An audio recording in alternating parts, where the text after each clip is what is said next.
يا أهلا وسهلا. الفيديو ده هقولكوا روتين يومي العادي. أولا أنا بصحى بدري وده تعود من زمان، يعني أنا طبيعتي أصلا إن أنا بصحى بدري، بس عايزة أقولكوا إن البركة في البكور فعلا. اليوم اللي بصحى فيه بدري بنجز كم حاجات ومهمات ورايا، يعني ما شاء الله بجد. اول حاجه بعملها في يومي ان انا بعمل الروتين بتاعي بتاع وش السكين كير روتين، ده اهم حاجه عندي اللي بيخليني ابدا اليوم كده فريش. وقبل حتى ما افطر بشغل الغساله لو عندي غسيله، على ما افطر بيكون الغساله خلصت، فاخلص فطاري في روقان وهدوء، وبعدين اقوم انشر الغسيل الصبح كده، فبيجي عليا اخر اليوم الم الغسيل واطبقه ويكون نشف والدنيا تمام وكل حاجه ترجع مكانها. فانا بعمل اول حاجة ان انا كمان بفطر بالراحة كده على روقان. بعد الفطار جالي اوردر فتحته، وبعدين دخلت على الغدا عملت برامات فراخ في رز معمر، احنا بنحبها جدا. كان اليوم ده كان حماية وحماتي عندنا فهم بيحبوا الاكلة دي فبحب اعملها لهم، وكمان كلنا كان وحشنا الكنافة قوي وحسينا باجواء رمضان كده فجأة، فكان عندي حاجتها فقمت عملتها. وبعد كده خلصت تشطيب المطبخ بعد الغدا أول بأول كده، البوتاجاز والمواعين وكل ده خلصناه أول بأول، فاليوم بيبقى رايق كده وهادي. لميت الغسيل وطبقته ورجع مكانه. بيبقى عندي مهمة واحدة في خلال اليوم، بعمل كل يوم مهمة.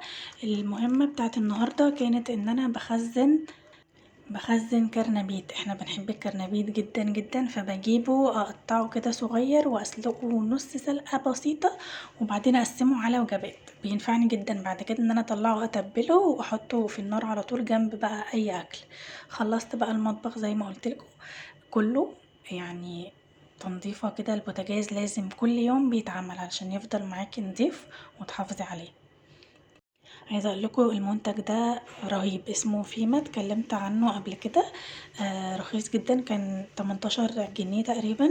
بينفعني جدا ومنقذ بصراحه، بيغسل حلو قوي البوتاجاز وبيلمع.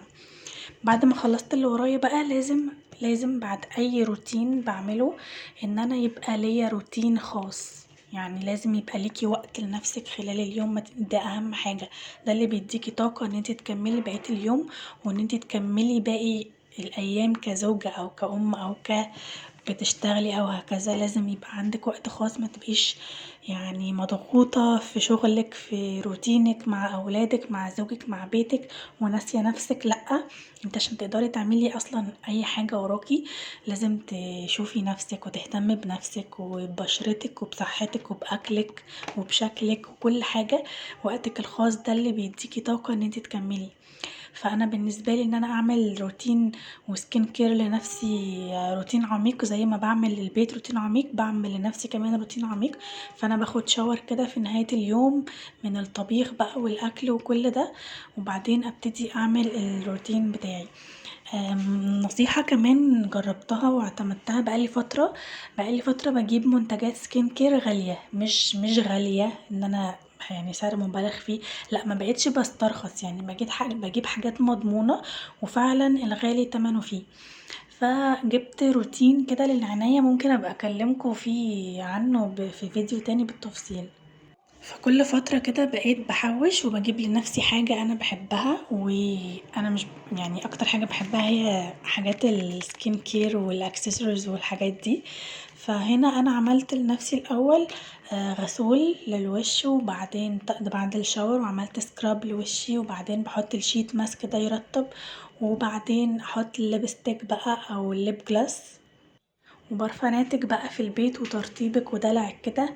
وبعدين كده خلاص اليوم بالنسبة لي خلص، اقعد بقى اعمل لي حاجة دافية اشربها او ايا كان حاجة اكلها، او يعني اي حاجة بحبها.